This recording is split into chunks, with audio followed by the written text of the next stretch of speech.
gak menyebutkan sesungguhnya Allah mengampuni dosa 1, enggak, 2, enggak, 3, enggak, 100, enggak. Jami'a, semuanya. Innahu huwal ghafurur rahim. Sesungguhnya Allah maha pengampun lagi maha penyayang. Di dalam ayat lain Allah Subhanahu wa taala menyebutkan illa man taba wa amana wa amila amalan salihan faulaika yubaddilullahu sayyiatihim hasanat. Kecuali orang-orang yang bertaubat. Apa kuncinya? Taubat. Illa man taba wa amana, kemudian beriman. Insyaallah teman-teman di sini semua adalah ahli taubat, ya kan? Ahli taubat? Amin. Beriman? Beriman. Wa amila amalan salihah, syarat ketiga, berusaha berbuat baik.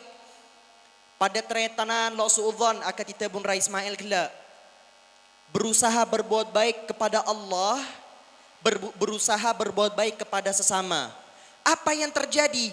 Faulaika yubaddilullahu sayyiatihim hasanat. Maka mereka, Allah ubah dosa-dosa mereka menjadi amal kebaikan, menjadi pahala. Allah itu gak bakalan ngapus dosa kalian loh. Allah ngelakuin itu sama bo zina ila akhirih. Terus kosok ibuang. Enggak. Ayobatati ganjaran. Ayobatati ganjaran. Allah Subhanahu wa taala tidak akan pernah dan tidak pernah berjanji dalam bahasa surga ini khusus untuk hambaku yang tidak pernah berbuat dosa. Enggak. Enggak ada. Bawakan kepada saya satu dalil aja yang bilang Allah berfirman, Rasulullah bersabda, surga khusus bagi orang yang enggak pernah punya dosa. Enggak. Bahkan Allah sendiri berfirman, andai kata manusia ini tidak berdosa, gak pernah sama sekali berbuat dosa, maka aku akan ciptakan satu makhluk baru yang berbuat dosa kemudian bertaubat kepadaku. Kebayang Allah mau bikin kita punah gara-gara kita gak pernah dosa. Jadi konsep manusia ini secara fitrah, secara sunatullah memang mau dibikin berdosa. Memang sudah kodrat itu. Menjadi hamba yang berdosa itu wajar. Asal jangan diwajarkan, ingat. Berdosa itu wajar. Tapi jangan diwajarkan. Jangan diwajarkan dalam artian, cuma manusia tuh selalu perapalah azina, benar. Tetap anggap itu sebagai dosa. Tapi ketika sudah terjerumus ke dalam lubang dosa yang amat sangat dalam, tetap yakini bahwa pengampunan Allah begitu luasnya luar biasa. Allah Subhanahu wa taala kemudian berfirman di dalam hadis qudsi, ya ibna Adam, wahai keturunan anak Adam, law balagat dhunubuka ananas sama' thumma astaghfartani ghafartu laka wala ubali. Andai kata dosamu nih, dosa satu orang aja sudah menumpuk hingga sampai pada langit. Kebayang dosanya ini kan? Apa tompok sampai ke langit. Tsumma astaghfartani, kemudian kalian meminta ampun, meminta beristighfar kepadaku. Ghafartu lak. Saya sepora langsung. Wala ubali, dan aku tidak pernah peduli. Sahabat-sahabat Rasulullah sallallahu alaihi wasallam, banyak dari mereka yang punya latar background yang amat sangat a'udzubillah. Lebih a'udzubillah dari teman-teman mungkin backgroundnya ya. Punya latar belakang. Ada ahli begal. Ahli begal di zaman Rasulullah. Ada Abu Dzar Al-Ghifari. Mantan begal. Jadi sahabat Nabi yang mulia. Orang yang mau membunuh Rasulullah. Sayyidina Umar ibn Khattab. Mau bunuh Rasulullah. Kuburannya sekarang dekat sama Rasulullah. Ayo, ada di sini dosa yang lebih besar dari ingin membunuh Rasulullah? Sekarang jadi sahabat terdekat Rasulullah, kuburannya bareng sama Rasulullah. Makanya, bahkan saya tegaskan, resiko yang masuk neraka, orang 3 di depan ini, saya bareng kalian ya. Itu jauh lebih besar bawahnya daripada ahli zina, ahli mabuk. Kenapa? Fa'alimun bi'ilmihi lam ya'malan mu'adzabun min qabli ubbatil wathan. Ada hadisnya. Orang yang pertama kali masuk neraka siapa? Reng alem. Makanya kita ini menghormati beliau-beliau sekalian. Itu kenapa? Karena mereka rela berkorban, rela mengambil resiko, masuk neraka sedalam-dalamnya dengan berbagai resiko itu. Mereka mau untuk terus memberantas, terus menabrak resiko-resiko yang ada. Demi siapa? Demi kita-kita semua. Jadi jangan anggap engkau ngormat Ra Khalid, Ra Mael, Ra Fazkhan karena apa. Enggak. Tapi hormati mereka karena mereka sudah rela dengan berbagai macam resiko dimasukkan ke dalam neraka sedalam-dalamnya sebelum orang-orang kafir masuk neraka. Itulah alasan kenapa teman-teman menghormati mereka. Para ahli mabuk, ahli zina gak ada. Itu yang pertama. Yang kedua, ini dua pesan saja sebelum kita masuk ke dalam bahasan utama. Dua pesan saja. Wahai orang-orang, ini saya tujukan kepada saya juga ya. Wahai orang-orang yang selama ini merasa jauh dari Allah. Wahai orang-orang yang selama ini merasa bahwa pengampunan Allah begitu jauh. Wahai ahli zina, wahai ahli mabuk, wahai ahli sabu. Ila akhirih. Sebutlah berbagai macam dosa yang hari ini terlintas di pikiran teman-teman sekalian. Gak bisa berhenti zina. Sholatnya jangan lupa ya. Gak bisa berhenti mabuk. Sholatnya jangan lupa ya. Gak bisa berhenti nonton video porno. Sholatnya jangan lupa ya.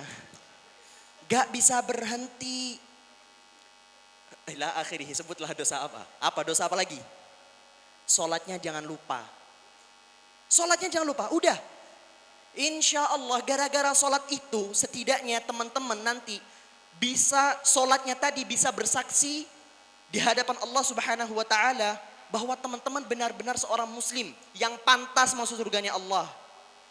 Keng, montu saya kelakonen, bajang lo ekelakonen lah cekik ngarep. Minimal bajang, wes bajang, sholat. Aduh lo kenceng bajang riabit lu. Gak usah sunnah-sunnahnya. Saya, teman-teman saya ini jarang-jarang saya pakai kopiah. Ngisi acara pakai kopiah ini saya jarang-jarang. Saya kalau ngisi di luar letak akocaan. Adihu di kaos panda lesa biasa. Kempulan dina.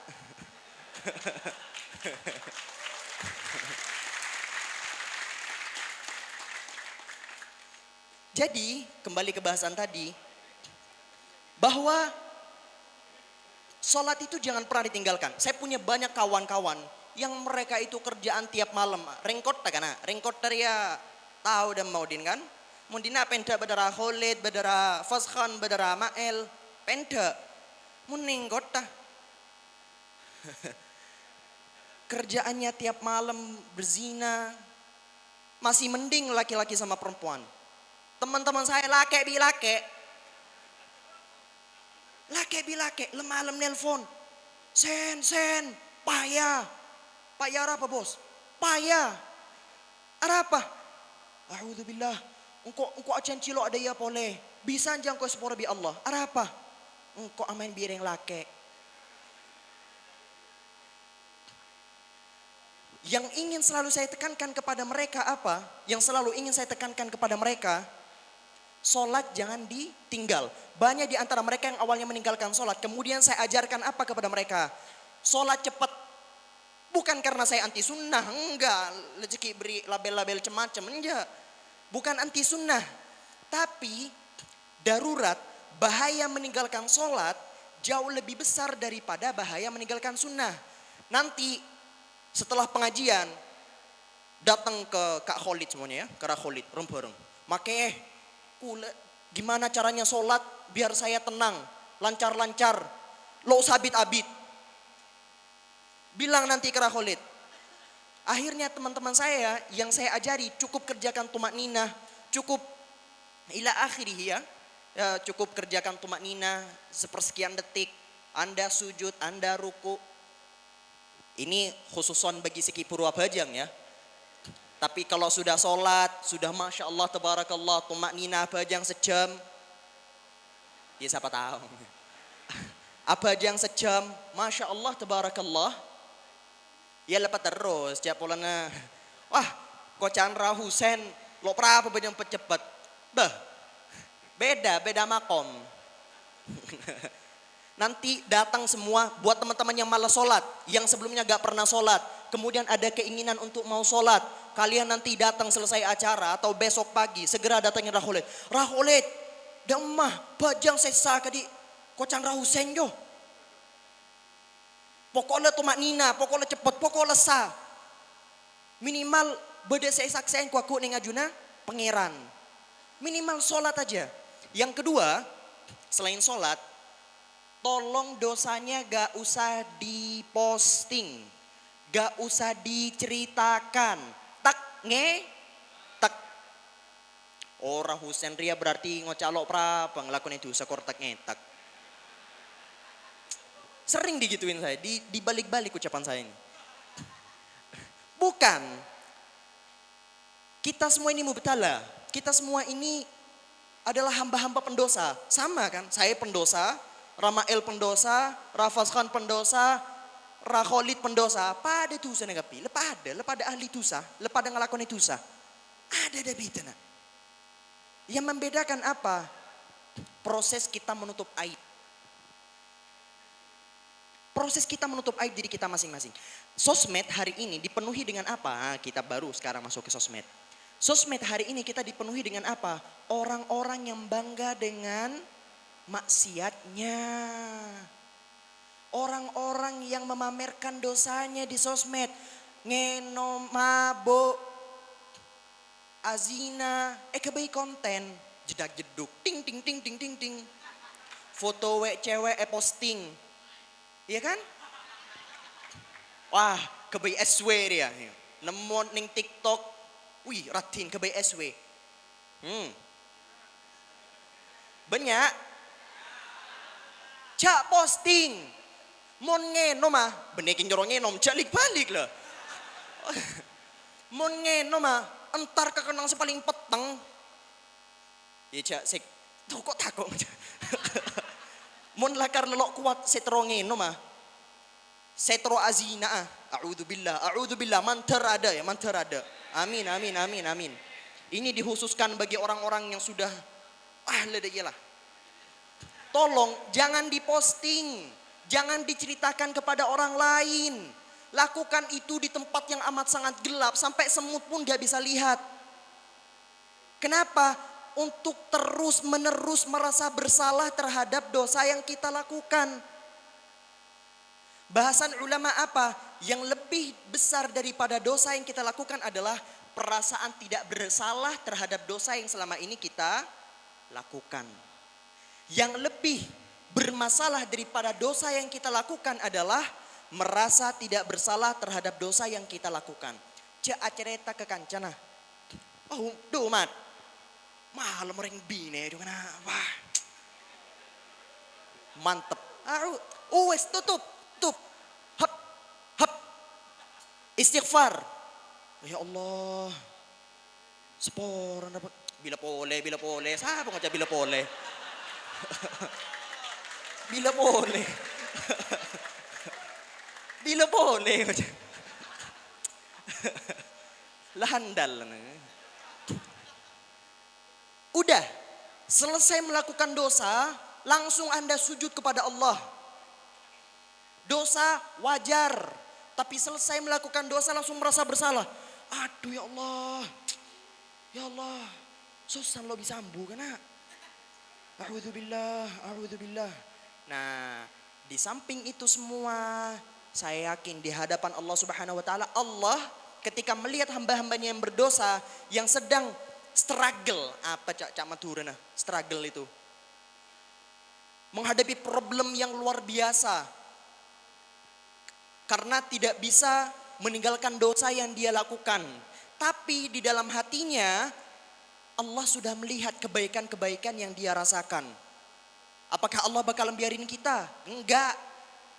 Dengan hidayahnya Allah akan terus menancapkan ke dalam hati-hati kita perasaan-perasaan untuk senantiasa ingin kembali kepada Allah.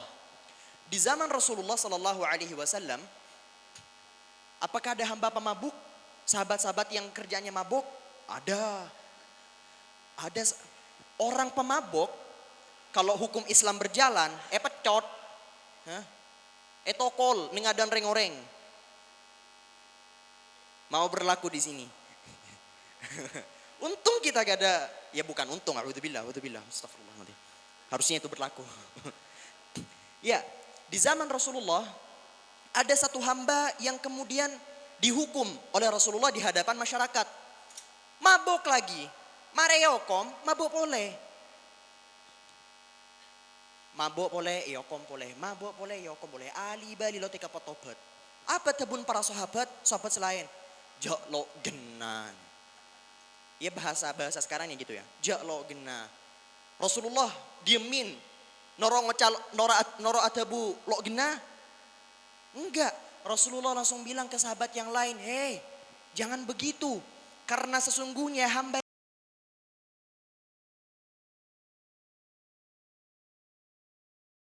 zina, penyabu, ila akhirihi, sebutlah apapun itu,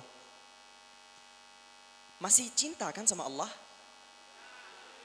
Masih cinta kan sama Rasulullah? Banget? Very, very banget? Very, very, very banget? Banget ya?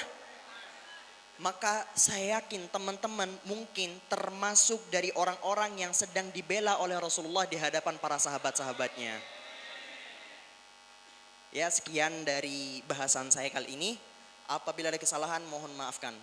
Barakallahu fikum. Masya Allah, terima kasih Ra Hussein. Salah satu poin yang kami tangkap pada kesempatan malam ini, mungkin salah satu untuk mengurangi dampak negatif internet atau jejaring sosial di sekitar kita, dan ini sangat intim. Jangan posting dosa, kata Kiai. Ampo nguploadan bareng, saabau bareng senegatif, sehingga tidak menjadi kecanduan bagi kita sekalian. Lamun saja saya posting bareng esai, insya Allah akan menjadikan kita selamat dari efek negatif tersebut. Yang kedua, teman-temanku sekalian, ini poin penting bagi kita. Coba nalora lakuin telok perkara. Lebat salah situng ayat epon ajunan Allah. Yang pertama, bertobatlah wahai teman-temanku. Atobat, banyak istighfar. Nomor dua, tetapkan iman kepada Allah Subhanahu wa ta'ala. Nomor telok, bersosiallah. Banyak amal semanfaat. Pembahasan dari beliau itu nyampung dek setung poin yang dibahas oleh Ra Ismail. Ketika kita bertobat, zikir istighfar, tebalkan iman kita kepada, kuatkan iman kita kepada Allah Subhanahu wa ta'ala, dan perbanyaklah untuk membuat satu amal yang manfaatnya bisa menyeluruh. Tiga hal ini membuat kita seperti apa? Dosa-dosa yang kita pernah lakukan akan dirubah, diganti menjadi amal soleh oleh Allah Subhanahu wa ta'ala. Amin Allahumma. Mungkin satu pertanyaan untuk La Hussein. Silahkan teman-teman. Silahkan teman-teman. Satu. Silahkan La Hussein. Bismillah. Satu pertanyaan. Mohon maaf untuk yang lain. Bada parfum. Oke, amin. Oh, Masya Allah.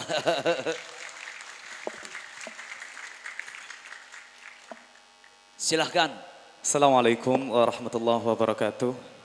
Perkenalkan, nama saya Muhammad Ali Imron dari Kampak Cereka, Kampung Roci, Gadinto.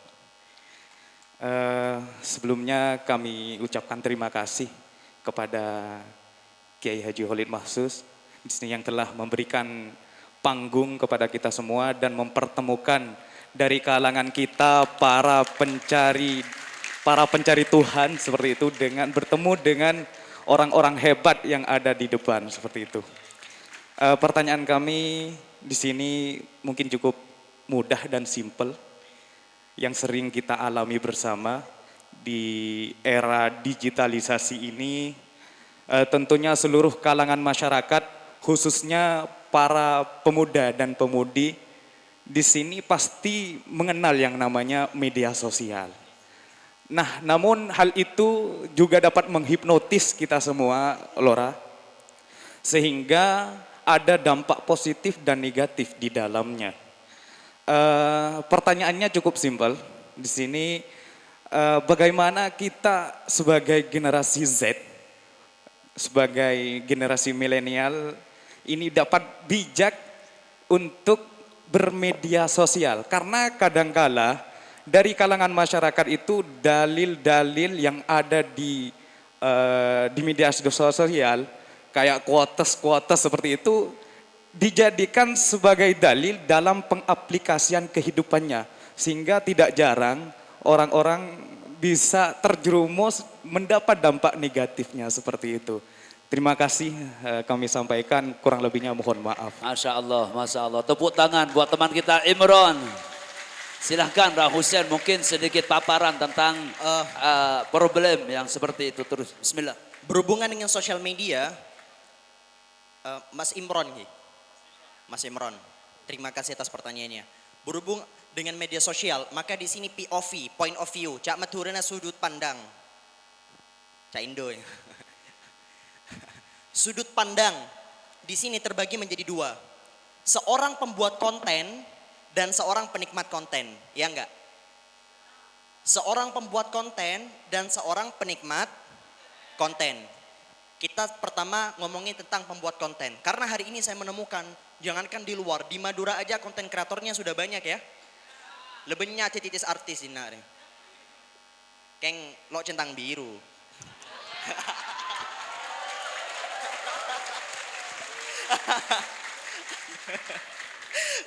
Gajah ya. Astagfirullah.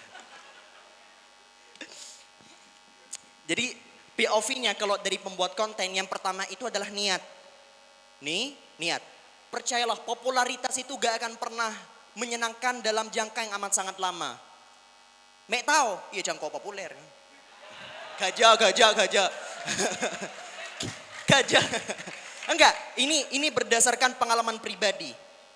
Popularitas itu hanya menyenangkan di awal kita mendapatkannya. Popularitas itu jangan dikejar. Saya dulu di awal-awal dapat popularitas yang sedemikian rupa, kemudian dipuji setinggi alam. Itu awalnya benar-benar ngabreh. Enggak, ongkon ngabreh.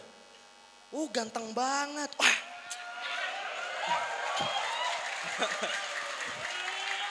Pinter banget. Enggak, itu di awal-awal memang kayak gitu. Tapi lama-lama kemudian setelah saya rasakan bahwa itu semua sudah tidak lagi berarti apa-apa. Ibarat ngiding dari kekasih contohnya. Di awal-awal mungkin dengar kayak I love you gitu. Kan contoh, kan senengnya ya. Ini cerita orang-orang aja, saya gak tahu. Kan senengnya minta ampun ya, harusnya ya. Seneng minta ampun, diucapkan terus menerus. Lama-lama I love you sudah tidak lagi berarti apa-apa kan.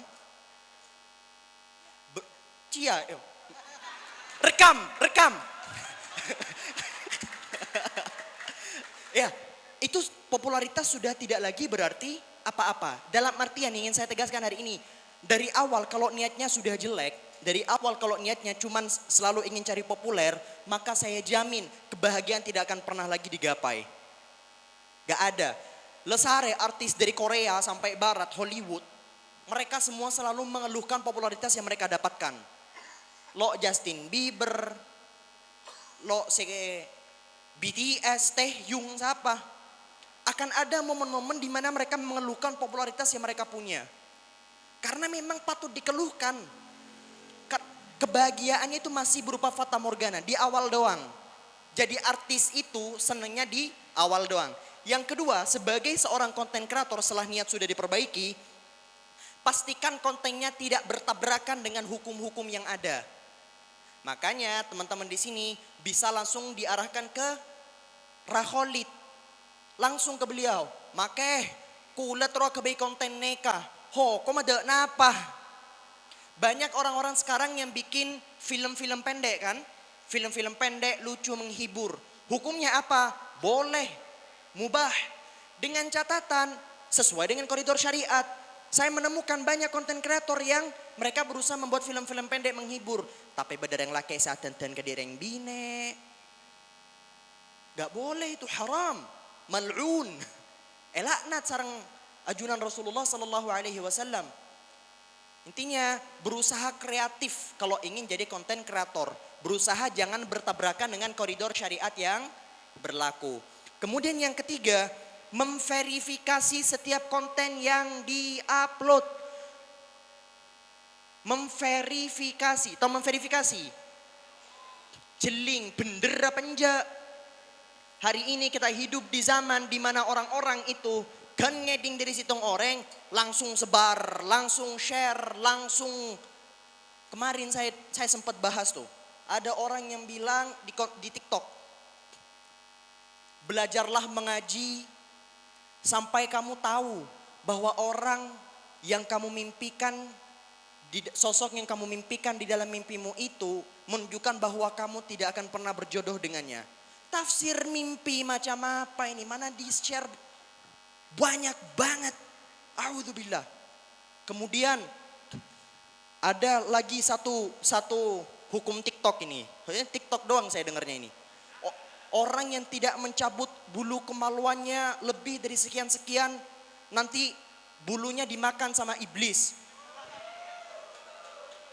Iblis aja gak mau disama-samain sama Nabi Adam. Seorang nabi, seorang rasul, seorang yang sangat mulia. Iblis gak mau disama-samain sama Nabi Adam. Terus iblis mau makan bulu kemaluan. A'udzubillah. Verifikasi, pentingnya verifikasi. Ini penting ya bagi semua konten kreator. Bagi orang-orang yang mau mulai konten. Kalau mau bikin konten apapun, dakwah, hiburan, kedokteran, apapun itu yang berhubungan kesehatan, tanya ke lu. Kalau gak tahu, kira-kira ini benar apa enggak? Tanya kepada orang yang lebih tahu. Kalau gak ketemu orang yang lebih tahu yang bisa memverifikasi informasi yang teman-teman sebar, gak usah di-share. Gak usah di-share. Peneng. Jadikan itu sebagai ilmu yang melekat di dada. Jangan diamalkan, jangan disebarluaskan. Sampai kalian menemukan dalil yang membenarkan atau menyalahkan informasi tersebut. Oke, itu dari sisi pembuat konten. Sekarang dari sisi penikmat konten. Dari sisi penikmat konten. Kalau yang saya lihat dari Mas Imron tadi itu, yang katanya Gen Z. Ada Gen Z deh. Gen Z itu orang-orang yang lahir di, saya ini masih Gen Z. Ini sudah gak Gen Z. Ini milenial. Jauhan boleh. Jadi sebagai seorang penikmat konten, maka tentu yang pertama sekali lagi ya niat. Niatnya di awal apa? Ya pengen dapat hiburan, pengen dapat hal-hal yang bermanfaat. Ya sebagai penikmat konten. Yang kedua, tidak latah. Latah. Semua tren diikuti. Semua tren diikuti. Rasulullah Shallallahu Alaihi Wasallam bersabda, la takunu imma'ah. Jangan jadi orang yang latah. Semua tren diikutin. In ahsanan nas an tuhsinu. Kalau orang-orang berbuat baik, kalian berbuat baik. Mantap. Wa in asa'u fala tadhlimu. Kalau orang-orang berbuat buruk, ja'ro noro. Wattinu anfusakum tabun Rasulullah. Punya prinsip. Jadi kalau sudah muncul berbagai macam tren-tren di sosmed, entah jedak-jeduk yang model A, model B, celing ke lu jedak-jeduk ke. TikTok ini ya, a'udzubillah sak menecah. Saya sampai dihujat kemarin ya. Saya dihujat ketika saya sempat speak up tentang konten seksualisasi yang terjadi di sosial media. Konten catcalling atau pelecehan seksual yang terjadi secara verbal di sosial media. Saya bilang gak pantas kita komen-komen yang aneh-aneh kepada cewek-cewek. Sak menecah, kemudian dikasih emot begini. Sak menecah itu artinya segini loh cah gitu. Ya untuk tahu kan arahnya kemana. Ya kemudian orang-orang beralasan bahwa oh gak apa-apa saya komen begini. Yang pertama, wah saya ikut-ikutan. Yang kedua bilang buktinya perempuannya sendiri terbuka. Berarti dia mau kita seksualisasi. Enggak, ada kaidah al-khata la yubarrirul khata. Satu kesalahan tidak lantas membenarkan kesalahan yang lain.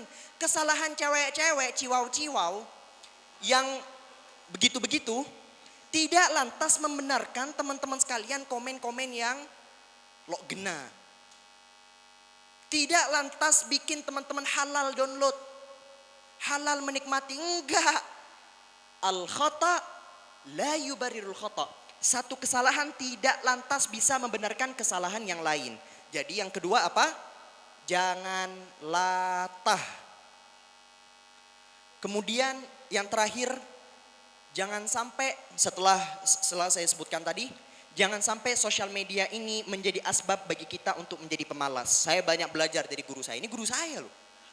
Setiap Jumat malam Sabtu sampai jam 1 sampai jam 2 saya ngaji. Guru saya ini. Saya banyak belajar. Beliau ada momen tiba-tiba aktif di sosmed.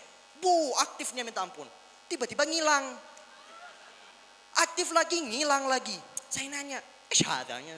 Kenapa kok tiba-tiba ngilang, datang lagi, muncul lagi, ngilang? Tahu jawabannya gimana? Aduh, sosmed ini bahaya bro. Kenapa? Saya dibikin jadi malas baca kitab. Saya dibikin malas jadi begini. Saya dibikin malas begini. Saya sejak dengar ucapan seperti itu, saya benar-benar kayak, iya benar banget. Sosmed ini kita ngelihatnya ya sekedar kotak kecil kan. Tapi dampaknya, bisa perang gara-gara sosmed. Bisa carok gara-gara ini. Bisa terjadi ini. Ini doh, kotak kecil ini fitnahnya luar biasa ini. Maka jangan sampai sosial media ini menjadi asbab. Saya gak bilang saya orang paling rajin. Tapi setidaknya saya selalu dikelilingi orang-orang yang nge-push saya untuk terus belajar. Untuk gak males. Alhamdulillah, makanya suhbah pertemanan itu benar-benar harus diperhatikan. Harus benar-benar diperhatikan. Saya gak pernah mendeklarasikan diri saya orang soleh. Tapi saya berani mendeklarasikan diri saya sebagai orang yang selalu dikelilingi orang-orang soleh. Sehingga ketika saya mulai ngawur dalam berkonten, mulai malas dalam belajar, selalu ada orang-orang di sekitar saya. Sen, Cak Ria Cong, umi saya selalu begitu. Sen, kayak ngaen, hede jeki pakun Husen sekene harus lo ngerti apa-apa. Datang lagi, Sen, cak les males, hede meh sosmedan melolo. Selalu hadir-hadir, makanya dengan adanya komunitas CPH, komunitas Cakancah, ya kata Ismail tadi, Cakancah, kayaknya lebih bagus Cakancah deh. Iya karena ada unsur Madura nah. Cakancah Pemuda Hijrah. Nah. CPH, Cakancah Pemuda Hijrah. Itu bisa bisa menjadi wadah agar teman-teman menemukan teman-teman yang saleh. Teman-teman yang saleh ini luar biasa. Jadi misal kita berbuat buruk, berbuat dosa, berdesenegor, ayo apa bos? Bila si ambua. Dan kelak akan menjadi saksi di hadapan Allah. Misal ada dua nih. Satu ini ahli dosa, satu orang soleh. Setelah pertimbangan amal, yaumul mizan, ternyata yang ahli dosa ini harusnya masuk neraka. Wes, masuk neraka. Just, masuk neraka. Tapi kanca soleh kelalo terima. Ya Allah, suarga korang nikmat ya Allah mun kula lo abaran kanca kula kurang nikmat ya Allah. Apakah Allah ingin mengecewakan hamba yang ada di surga? Enggak. Ya sudah, Allah memerintahkan. Ya sudah, sana jemput dia ke neraka akhirnya. Kanca gelas soleh, datang acapur ke neraka, narek hamba, narek kanca gelas dari neraka. Makanya cari teman yang soleh. Kalau gak bisa jadi soleh, cari teman-teman yang soleh. Salah satunya adalah berada di wadah, yang bisa teman-teman gapai, berada di wadah CPH. Sejauh apapun kita pergi, seberdosa apapun kita, minimal kita bakalan senantiasa mendapatkan teguran-teguran dari Ra Khalid. Barakallahu fikum. Mas. Bismillah.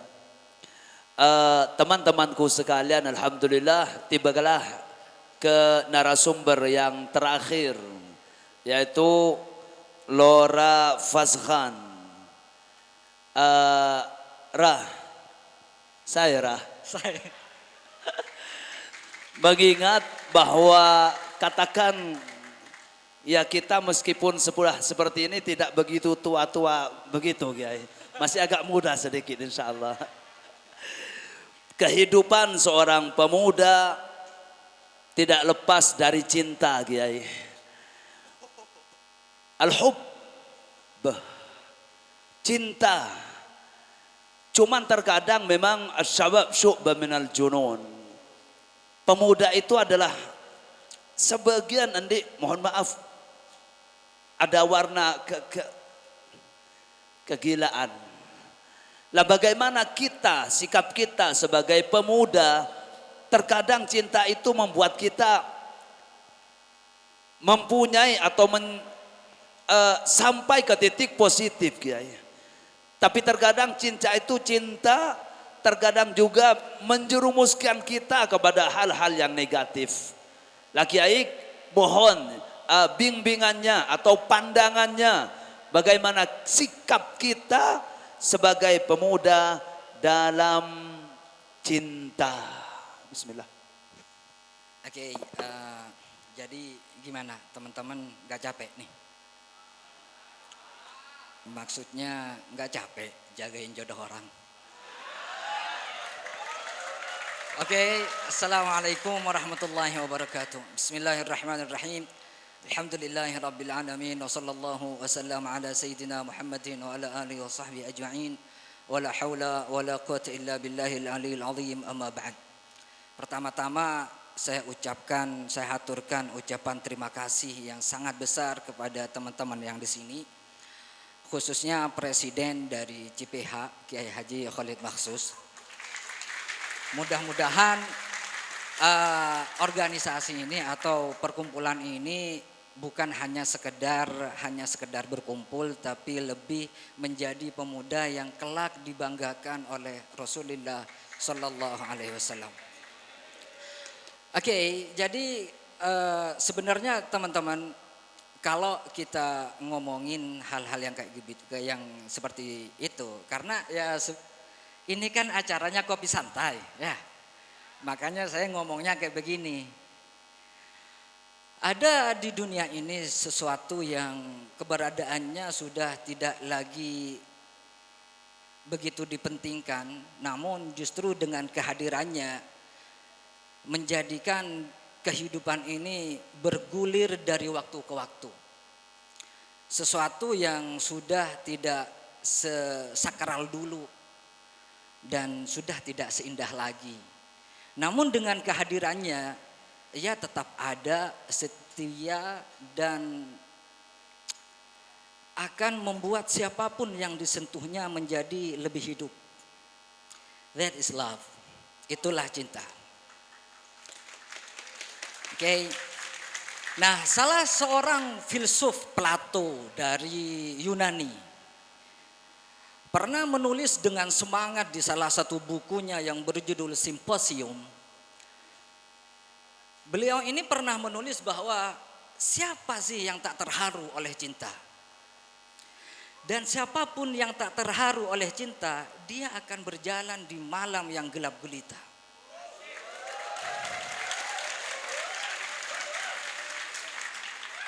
Itu Plato, oke, bukan saya.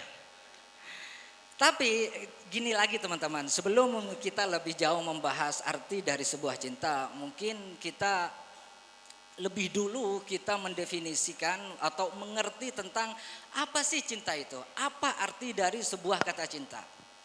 Namun sayangnya dari semua ilmuwan, baik itu filosof, teolog, atau bahkan psikolog, agamawan sekalipun tidak pernah sama dalam mendefinisikan, mengartikan kata cinta. Bahkan salah satu psikolog ternama yaitu Erich Fromm yang kemudian jadi seorang murid dari Sigmund Freud yang kemudian dinobatkan sebagai Bapak psikoanalis juga definisinya ya agak gimana gitu sih sebenarnya. Makanya alasan kenapa para ilmuwan ini tidak pernah sama ketika mendefinisikan cinta, ternyata siapapun yang mencoba untuk mendefinisikan cinta, dia dilatar belakangi oleh histori yang pernah mereka alami. Itu kenapa definisi cinta tidak pernah sama. Makanya di sini ketika kita membahas tentang bertanya tentang cinta kepada seorang ibu, maka jawaban dia cinta adalah anakku. Ketika kita membahas atau bertanya tentang cinta ke seseorang yang senang banget tuh memelihara kucing, maka dia akan menjawab cinta itu adalah kucingku. Begitu juga ketika kita tanya nih cinta ke seseorang yang hobi banget trek-trekan misalnya nih, yang motornya sampai dimodifikasi, bannya dirubah, knalpotnya dibikin ya bunyinya itu innalillah banget gitu kan. Jadi ketika kita nanya ke orang-orang yang hobi sepeda, motor nih, maka jawaban dia cinta adalah motorku. Ketika kita bertanya cinta kepada seorang suami, ya tidak diragukan lagi bahwa ya cinta adalah istriku.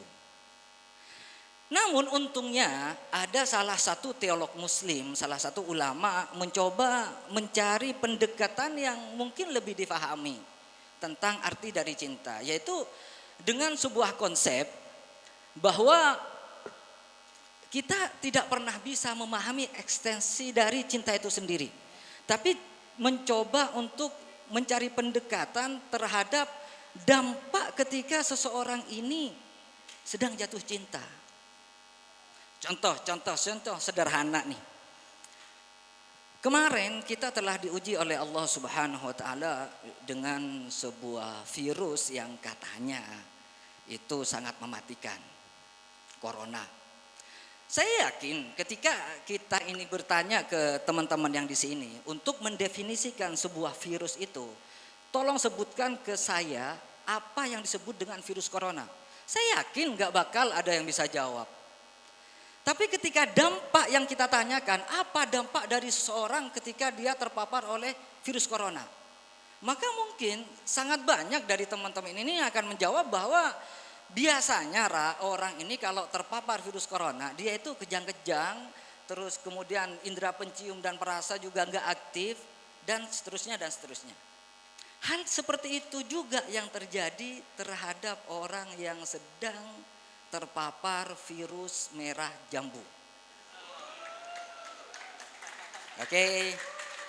Nah, salah satu teolog muslim yaitu Ibnu Al-Qayyim Al-Jauziyah, di salah satu bukunya beliau ini pernah mengatakan bahwa cinta ini sangat jelas tapi bukan dari lafalnya. Tapi justru cinta ini sangat jelas dari sifat orang yang sedang dilanda jatuh cinta.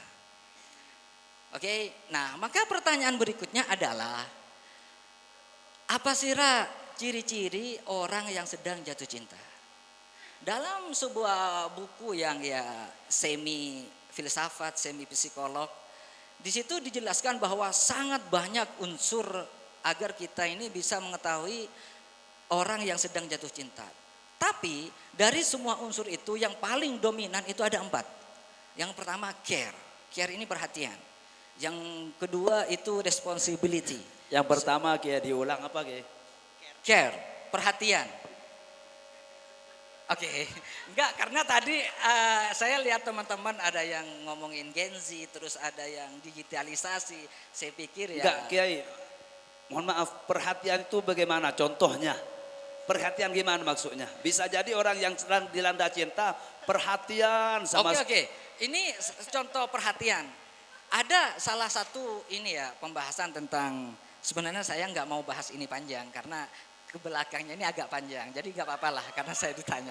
Oke, perhatian ini justru ditujukan kepada seseorang yang kita cintai terkait sesuatu yang tidak pernah dia lakukan. Jadi akan sangat salah ketika ada orang perhatian bilang gini nih, Dek, udah makan. Misalnya, itu salah. Karena makan jadi kebutuhan dia, ngapain diperhatiin?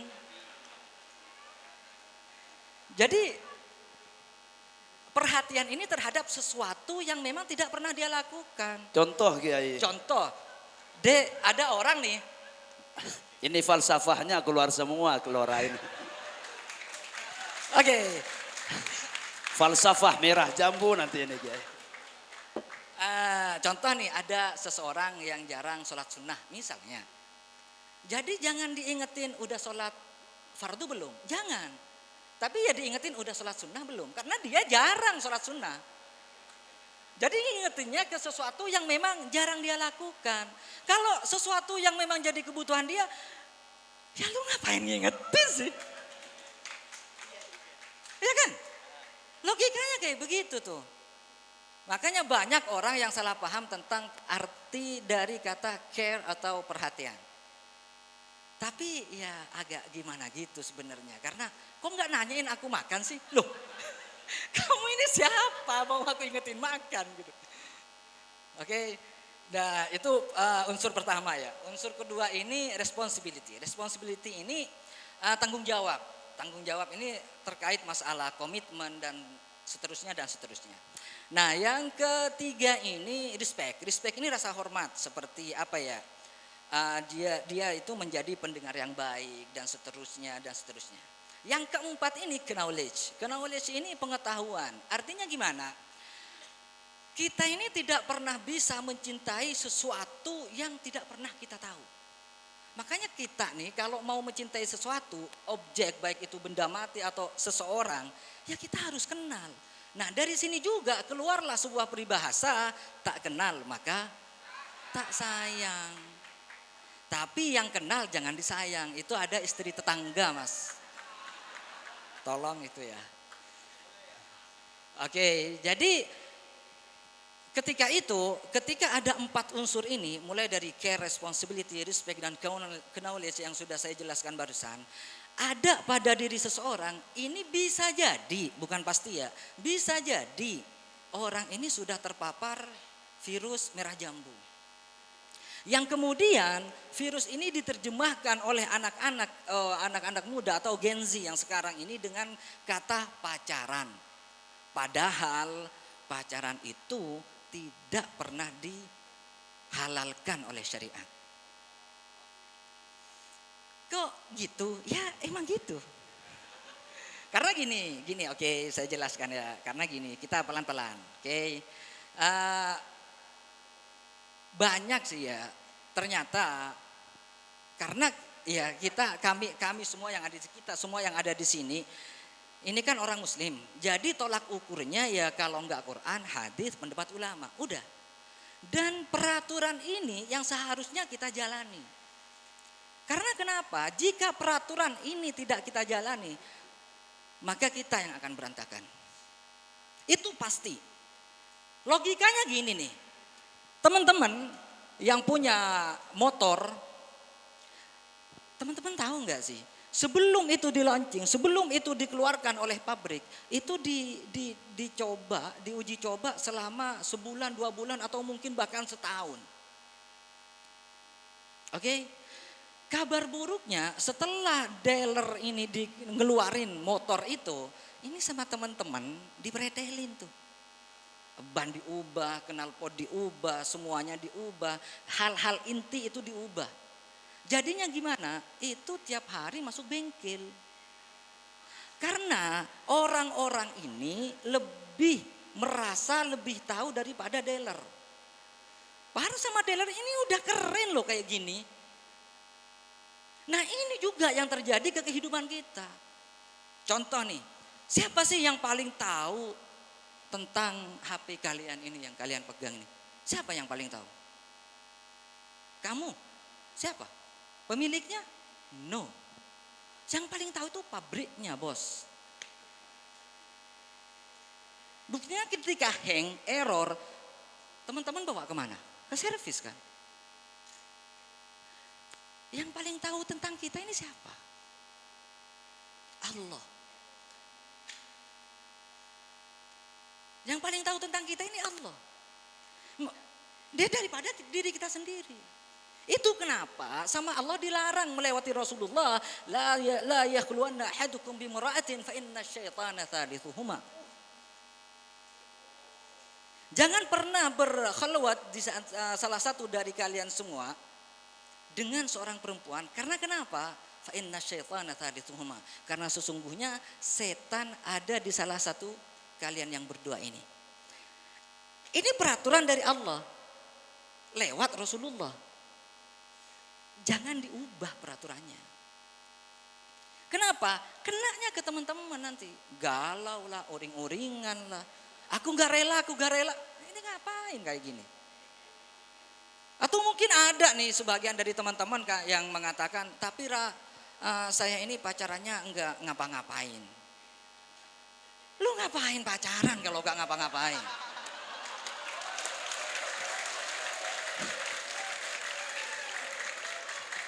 Allah. Ya enggak? Bahkan saya berani nih, karena saya punya data. Karena saya punya data dan saya punya fakta. Justru ketika ada seseorang laki-laki, cowok nih, dia enggak ngapa-ngapain, ini diragukan kejantanannya. Oh berarti ini jangan suudon dah lah. No, ini faktanya. Makanya cewek, ya berarti mesum dong. Enggak, bukan kayak gitu nalar pikirnya, enggak. Tapi coba ketika kita ini berpikiran negatif, kita kembalinya ke syariah. Oleh syariah digimanain? Tundukkan pandangan. Udah selesai, mau ngapain?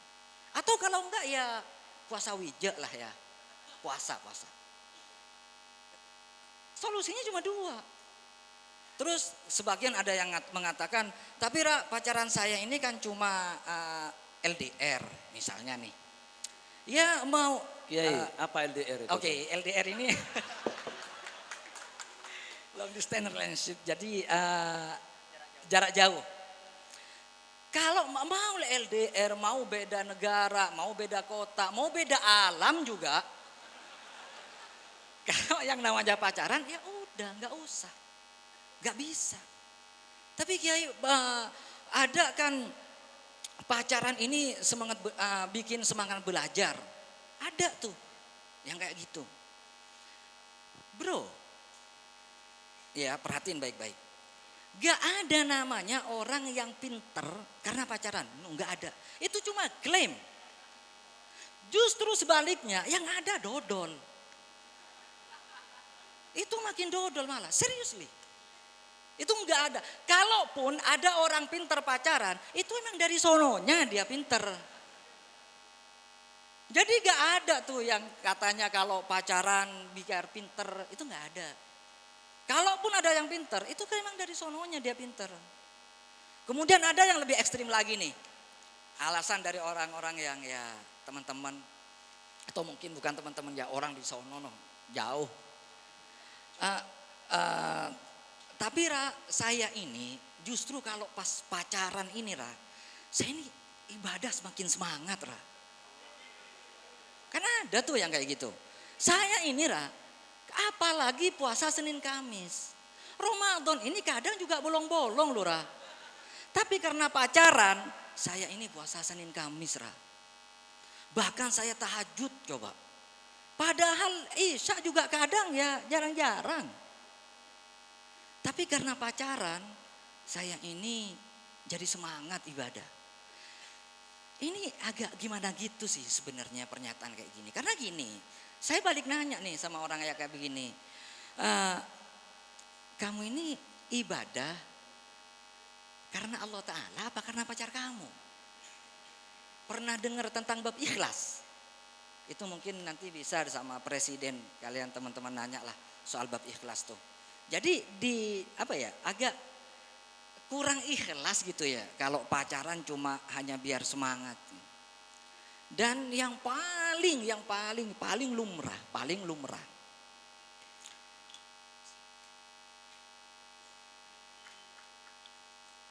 Yang paling lumrah menjadi alasan dari seseorang ini pacaran adalah ya biar kenal lebih jauh ya kan? Emang dia apa sih bang kok jauh? Ini sebenarnya klaim sih ya, ini klaim. Dan justru faktanya ini nggak pernah ada kayak gitu. Buktinya nih, negara-negara yang membolehkan masyarakatnya untuk berpacaran, itu justru tingkat perceraiannya tinggi. Katakanlah seperti Rusia, Belarusia, Ukraina, kemudian Amerika dan negara-negara Eropa lainnya, itu tingkat perceraiannya lebih tinggi. Kalau seandainya PDKT, pacaran itu biar lebih jauh, tahu lebih jauh, atau biar pernikahan ini lebih langgeng, seharusnya di Belarusia atau di Rusia, Ukraina dan negara-negara Eropa itu nggak ada perceraian. Berarti ini kan kebalik mas, ya enggak? Ini horor sih sebenarnya. Ini horor banget. Makanya seandainya memang PDKT ini membuat hubungan semakin langgeng, maka seharusnya yang di Rusia itu enggak ada perceraian. Dan sebenarnya hubungan sebelum nikah ke pernikahan, pacaran dan pernikahan itu nggak ada kolerasi loh. Itu nggak ada hubungannya. Itu cuma ya dibuat agar ya biar bisa pacaran aja sih. Aslinya itu nggak ada kolerasi, itu nggak ada hubungannya. Tapi asik kok pacaran itu, biar bisa antar jemput. Itu pacar apa tukang ojek sih? Saya nggak merendahkan tukang ojek, enggak. Masya Allah tukang ojek, tapi ya kerjaan dia ini kan antar jemput mas. Tapi enggak Kora, pacaran itu asik sih sebenarnya karena ya gini-gini dibeliin. Itu pacar apa ATM?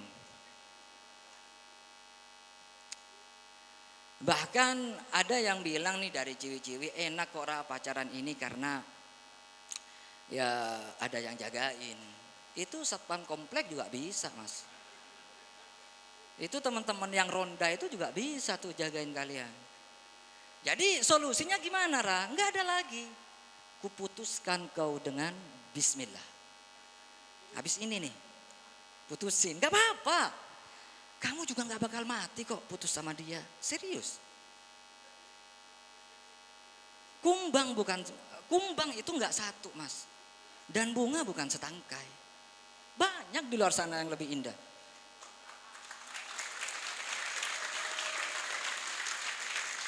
Kemudian, jadi solusinya nggak ada lagi kecuali ya putus. Mungkin Ra, mending gimana sih Ra kalau misalnya saya tetap pacaran tapi ya dengan konsep uhibbuki fillah gitu Ra. Misalnya, kan ada tuh yang kayak gitu. Itu nggak pernah bisa mas, seriously, itu nggak pernah bisa. Kalau kamu normal, kamu nggak bisa. Karena syarat mencintai karena Allah itu nggak bermaksiat. Sementara ada yang fakta, yang realita yang ada sekarang. Kamu kalau pacaran terus gak pegangan tangan, itu kamu normal mas. Kamu perlu diruqyah itu. Jadi cinta karena Allah ke lawan jenis itu adanya setelah pernikahan. Jadi habis ini nih, jangan ada yang bilang dan ada jangan yang percaya ketika ada yang bilang, "Ukhti, uhibbuki fillah." No, itu bullshit. Asli.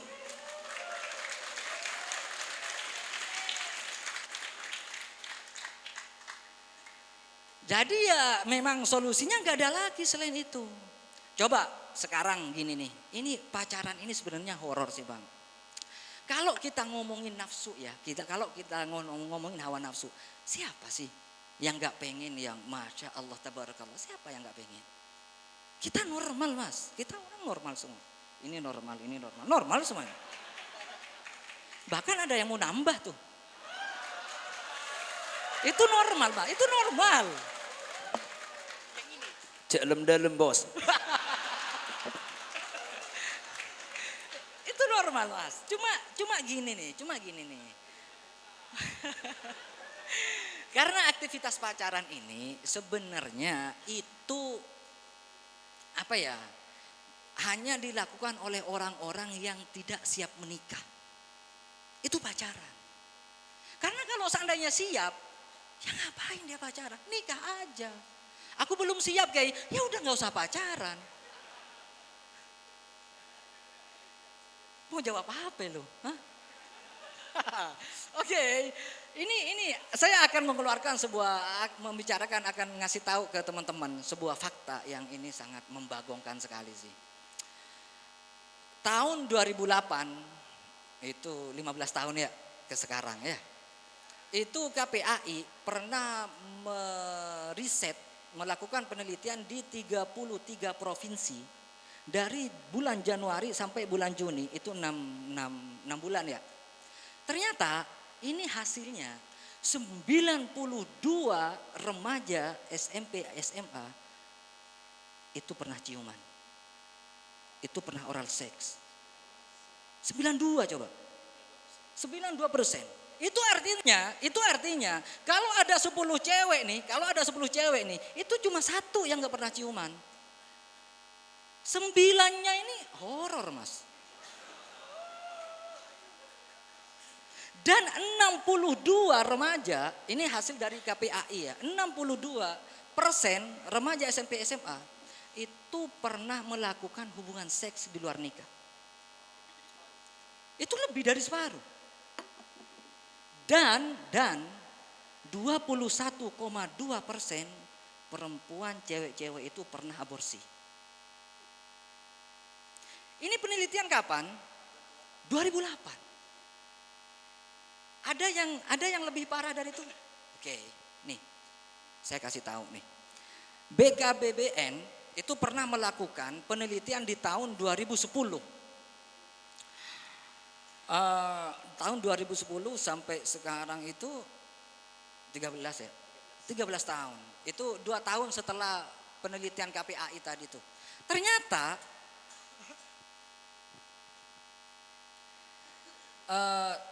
51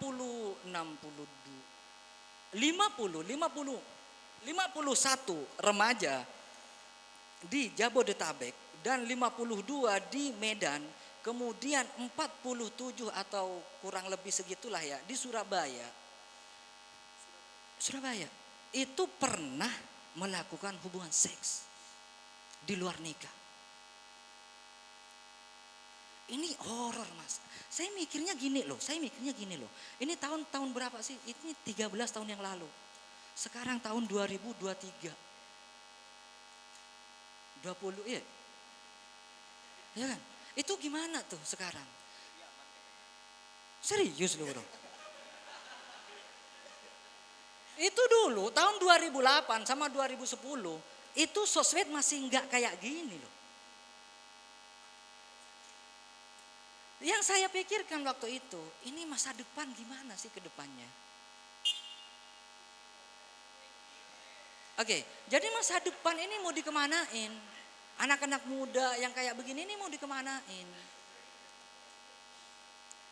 Teman-teman rela menikahi orang yang ya kayak gitu. Rela enggak? Enggak rela, cari perawat. Ya kan? Karena ya seperti kata Zainuddin itu, pantang pisang berbuah 2 kali, pantang pemuda makan sisa. Ya enggak? Iya dong. Makanya cari itu.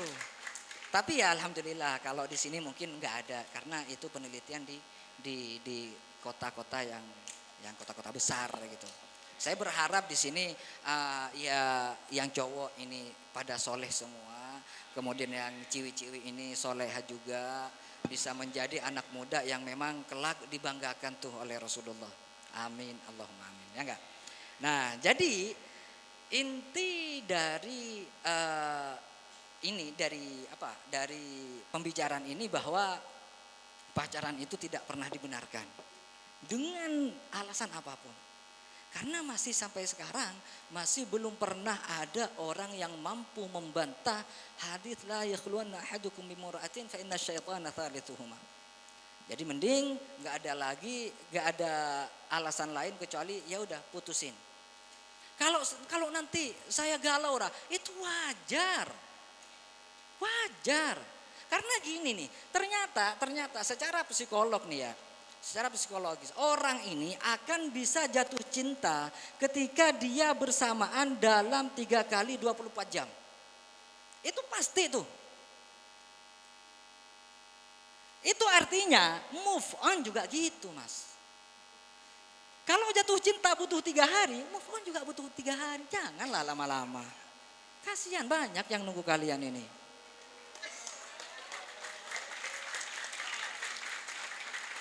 Jadi ke teman-teman ya cowok di sini, kemudian cewek yang ada di belakang sono, ya mending nggak usah deh. Dan ini tips tips ke teman-teman cewek, karena sebenarnya pacaran ini yang diuntungkan cowok loh, serius. Cowok doang yang diuntungkan. Karena kenapa? Karena gini teman-teman. Cowok ini dilihat dari masa depannya. Ya, kebanyakan masyarakat melihat cowok ini dari masa depannya. Sementara cewek itu dilihat dari masa lalunya. Kalau cewek ini udah jadi, maaf nih ya. Kalau udah jadi rest area,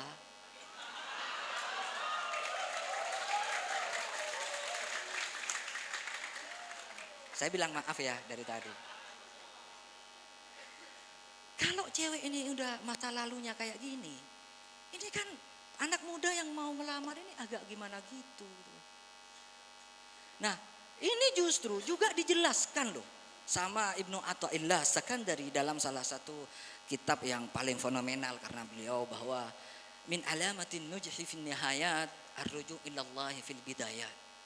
Salah satu tanda kesuksesan seseorang di ujung perjalanannya adalah ketika dia itu kembali kepada Allah ketika dia mulai berjalan. Kalau dari awal udah pegangan tangan itu gimana? Family goalnya siapa? Masa Taehyung terus siapa tuh? Blackpink itu masa itu? Kita ini orang Muslim, gak ada lagi role model kita kalau gak Rasulullah ya ulama. Dan ulama gak ada yang pacaran. Emang ada ulama pacaran? Itu diragukan keulamaannya kalau ambil pacaran. Jadi teman-teman, lu live ya? Astagfirullahaladzim. Oke, jadi teman-teman gak ada cara lain kecuali ya udah putusin aja. Mau gimana lagi? Emang ada cara lain selain itu? Gak ada. Maka dari sini saya berharap teman-teman udahlah. Kalau memang pengen keluarga teman-teman ini jadi keluarga yang sakinah, yang mawaddah, yang diridhai oleh Allah Subhanahu wa taala, enggak ada lagi kecuali dimulai dengan cara yang halal. Cara yang halal enggak ada lagi kecuali datangi rumahnya, mintalah sama orang tuanya. Aku belum siap, ya udah diam. Carilah aktivitas-aktivitas yang lain. Belajarlah motor-motoran, kan ada tuh. Jangan malah pacaran. Dan ini bikin dodol, asli sih ini bikin dodol. Kalian yang kadang bengong, kalian itu nanti saya jelaskan kenapa orang yang sedang jatuh cinta ini kadang suka nyengir sendiri gitu. Sama kayak orang yang sedang mengkonsumsi narkoboy, sama tuh. Itu nanti saya bahas tuh, insya Allah ya. Jadi intinya gak usahlah pacar-pacaran. Carilah sesuatu yang memang lebih manfaat terhadap pribadi teman-teman dan orang-orang yang di sekitar teman-teman. Bangga loh kalau teman-teman ini sukses, entah baik itu di wirausaha atau apapun itu yang bisa bermanfaat. Itu orang tuanya bangga loh, bangga banget. Bikin bangga orang tua itu bisa jadi loh, itu jalan suksesnya teman-teman untuk kedepannya. Itu bisa jadi. Karena ridallahi fi ridal walidain. Ya kan? Ridhonya Allah Subhanahu wa taala ini berada pada ridho kedua orang tua kita. Kalau orang tua kita udah dibikin galau sama kalian yang pacaran ini, apalagi kalian yang uring-uringan minta mas kawin ini segala macam, nggak punya kerja, ini kan horor ke depannya. Hubungan kalian ini horor gitu. Jadi ya mungkin itu yang bisa saya sampaikan. Semoga ya meskipun agak gimana gitu, mudah-mudahan jadi bermanfaat sehingga teman-teman ini menjadi pribadi yang lebih baik lagi untuk kedepannya. Amin. Masya Allah. Terima kasih untuk Laura Fashon. Mungkin sikap kita terhadap cinta, cobalah belajar untuk meletakkan cinta kepada sesuatu yang diridhoi oleh Allah Subhanahu wa taala. Tutup tangan untuk Laura Fashon. Satu pertanyaan. Silahkan.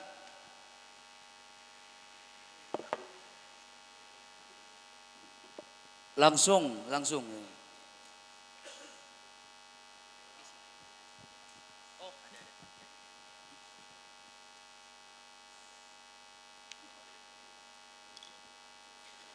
Assalamualaikum warahmatullahi wabarakatuh.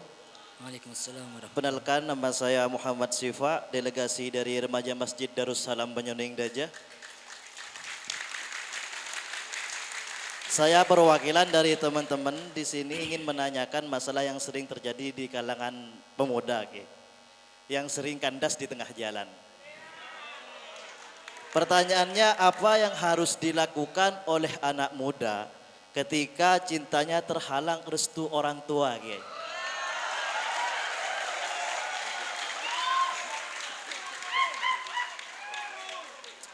Kasih contoh, Kiai, lo keduan rat sorat. Cek jukenan karena ki bule bini ustad sekadin to. Dan lain sebagainya kadin to. Matur sekelangkong. Assalamualaikum warahmatullahi wabarakatuh. Oke, jadi ini jujur li pertanyaannya ini ngeri-ngeri sedap sih aslinya. Ya. Dan ini akhirnya ya bertahan sakit, pergi sulit, ya enggak?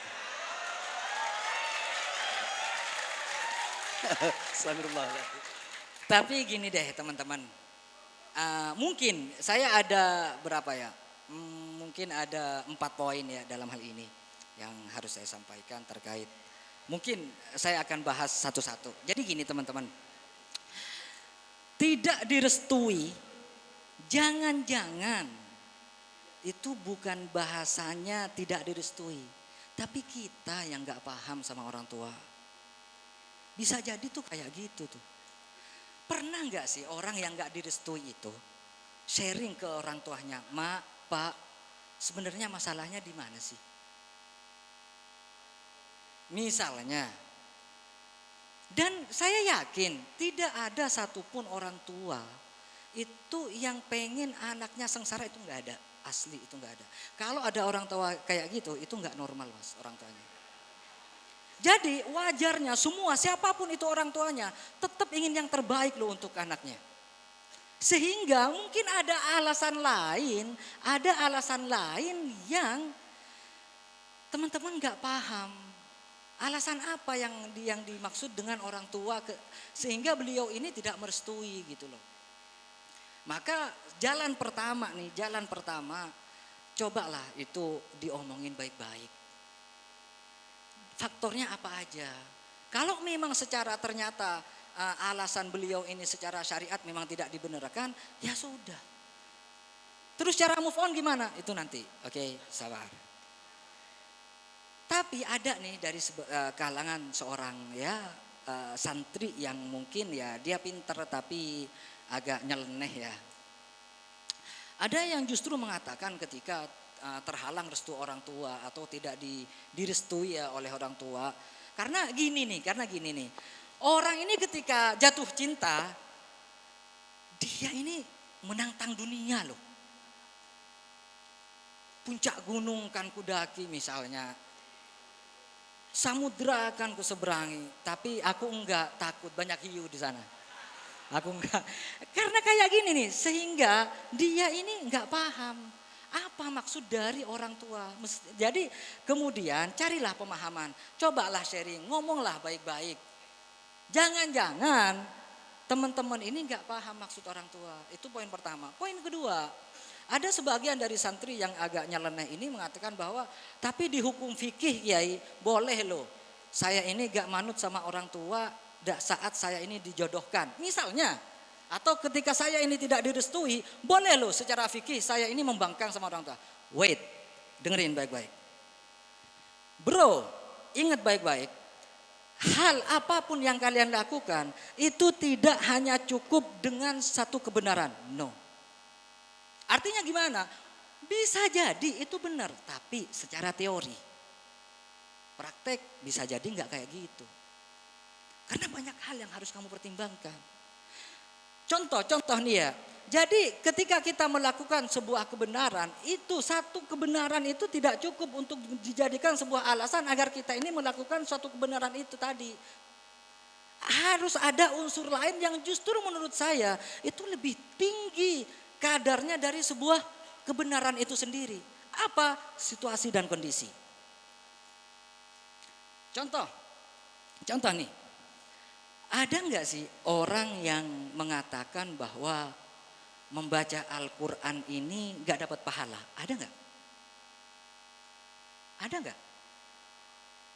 Jadi baca Al-Quran dapat pahala ini kita sepakat ya. Itu hal baik, itu hal benar. Oke? Tapi ternyata situasi dan kondisinya nggak tepat. Karena dibaca dalam WC. Itu gimana tuh? Masih boleh? Gak boleh kan? Itu artinya kebenaran saja gak cukup mas. Kamu harus lihat situasi dan kondisi. Jadi dengan melihat situasi dan kondisi, kadang kebenaran ini jadi salah.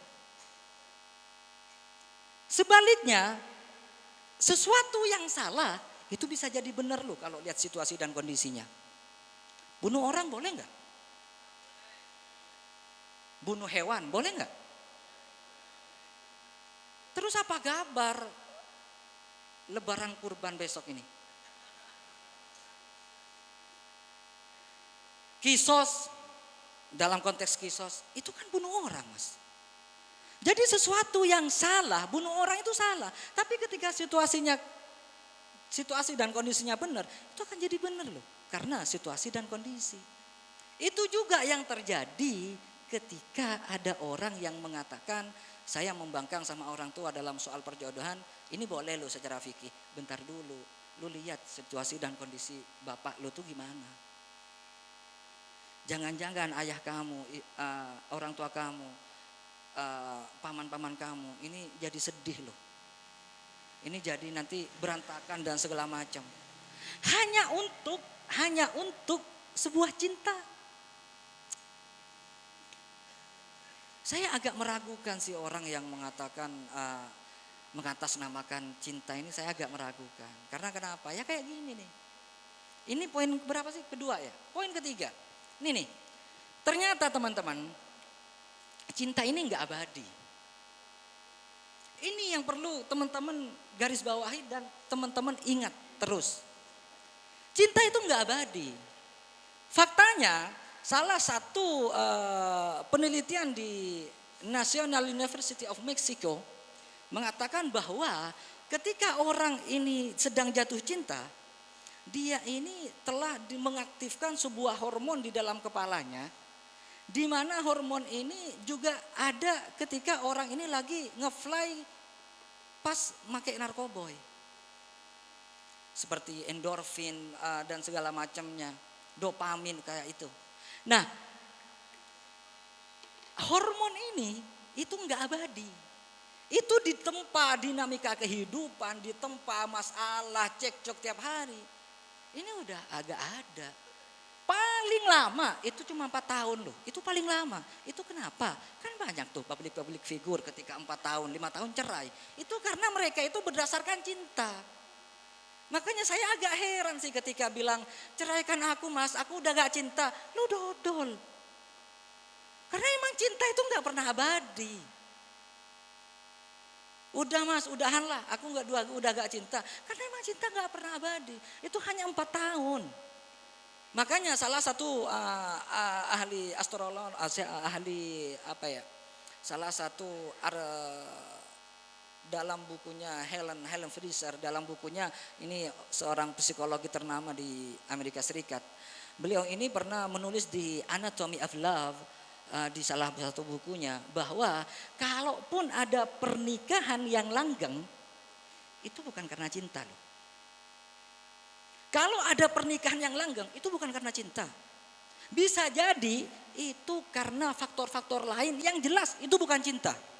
Ada anak yang harus dipertimbangkan, ada mertua, ada tetangga, hubungan famili. Ini harus tanggung jawab segala macam. Nah, ketika teman-teman ini berargumen boleh membangkang, boleh tidak sama orang tua untuk tidak menuruti, tidak direstui, ingatlah. Yang jadi masalah sama teman-teman, aku ini udah kadung cinta loh, Ra. Gimana coba mau ditinggal? Aku udah kadung cinta, Ra. Gimana coba mau ditinggal? Bro, cintamu itu enggak abadi. Itu cuma 4 tahun. Dan ini secara hukum gosen juga ditentang nih. Jadi ada salah satu hukum gosen. Hukum gosen ini gini teman-teman. Ketika kita lapar, oke, kita dikasih dikasih nasi nih 1 piring. Kita makannya lahap banget tuh. Karena kita sedang lapar. Tapi ketika kita ditambah lagi 1 piring lagi, 1 piring lagi, 1 piring lagi, itu bakal bosen. Jadi apapun yang kalian cintai, itu akan menemukan sebuah kebosanan. Termasuk yang menurut kalian ini cinta abadi. Jadi besok-besok kalau ada yang bilang cinta abadi, kita ketawain bareng-bareng aja.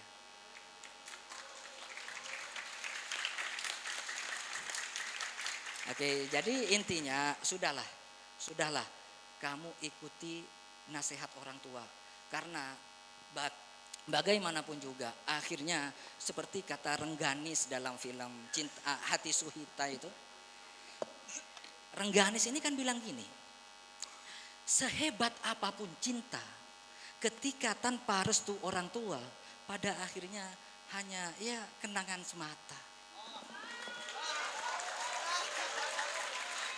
Itu nyes banget sih Rengganis di situ. Ya Gus Wiru saya juga agak greget sih sebenarnya. Cuma ya ini faktanya yang ada teman-teman. Dan silahkan teman-teman buktiin sendiri.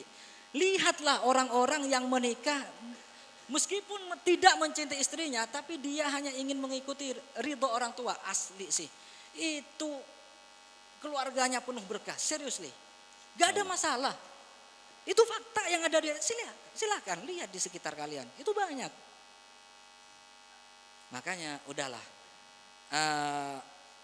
Gak ada lain teman-teman, serius. Ikuti apa yang disarankan oleh orang tua. Gak ada lagi, serius. Karena ya kalau bukan orang tua kita ini siapa sih? Kalau bukan orang tua kita ini siapa? Meskipun ya ini sebenarnya argumen yang ya akhirnya nanti kita galau. Jadi udahlah gak usah diterusin. Intinya yaitu gak usah membantah, ikut-ikut, manut-manut aja sih. Asli manut-manut aja. Karena orang tua ini segala-galanya. Oke?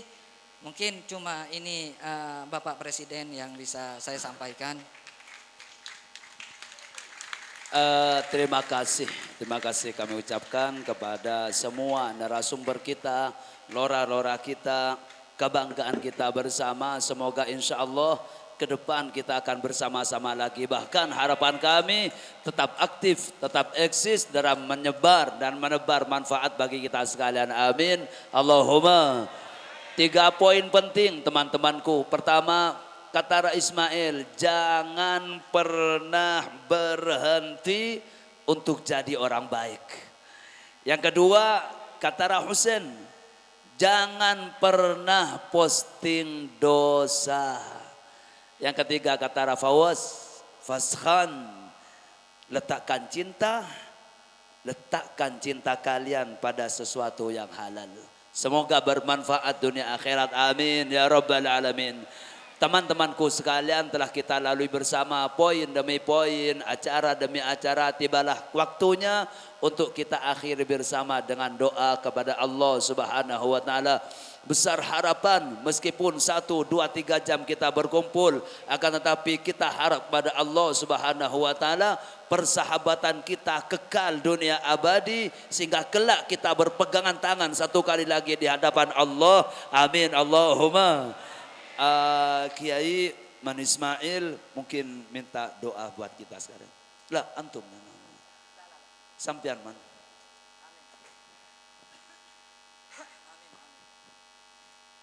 أعوذ بالله من الشيطان الرجيم بسم الله الرحمن الرحيم يا ربنا لك الحمد يا سيدي كما ينبغي لجلال وجهك العظيم سلطانك فلك الحمد حتى ترضى لك الحمد إذا رضيت لك الحمد بعد الرضا اللهم صل على سيدنا محمد صلاة تجعلنا بها من أهل العلم ظاهرا وباطنا وتحشرنا بعبادك الصالحين في دنيانا وأخرانا وعلى آله وصحبه وسلم اللهم يا ربنا يا الله إنا نسألك صحة في التقوى وطول عمر في حسن عمل ورزقا واسعا لا تعذبنا عليه واحفظنا أينما كنا ولا تكلنا إلى أنفسنا طرفة عين صلى الله على عبدك ورسولك سيدنا محمد وآله وصحبه وسلم تقبل منا يا سيدي يا ربنا بسر أسرار الفاتحة.